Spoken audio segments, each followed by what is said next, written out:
We turn now to the latest in the Israel-Hamas war. Israel is urging more than 1 million people living in the northern Gaza area to evacuate within the next 24 hours. Meanwhile, Secretary of State Antony Blinken is joining with leaders in the Middle East to ensure the fighting does not spread to neighboring countries. NBC's Bree Jackson is in Washington with more. White House officials say today President Biden is expected to speak with families of some of the Americans believed to be held hostage in Gaza. Meanwhile, U.S. Secretary of Defense Lloyd Austin is visiting Israel to determine what military aid is needed to help in their war with Hamas.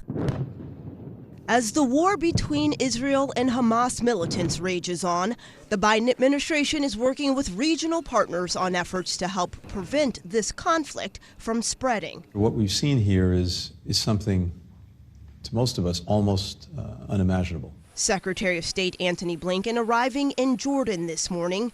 He was on the ground in Israel Thursday, getting a first-hand look at the aftermath of Saturday's surprise attack, delivering a message of support to Israeli Prime Minister Benjamin Netanyahu and survivors. The outpouring of support has been incredible in the United States, and again, it's very, very heartfelt, and you can count on it. We'll be there. As the fighting continues, the Biden administration says it's working to get Americans out of harm's way. The United States government will arrange charter flights to provide transportation from Israel to sites in Europe. In Washington, D.C. Thursday night, lawmakers held a vigil on the steps of the U.S. Capitol to remember the lives lost, standing in solidarity with Israel while strongly condemning the assault by Hamas. Because we cannot let these terrorists, this ISIS-like, Nazi-like people win. The U.S. is considering providing more resources to help Israel, complicating the matter,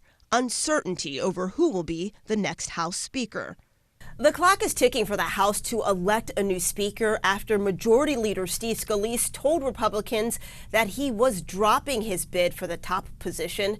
Now, among other things, new aid for Israel could be tied up as this Speaker fight drags on. In Washington, Bree Jackson, NBC News.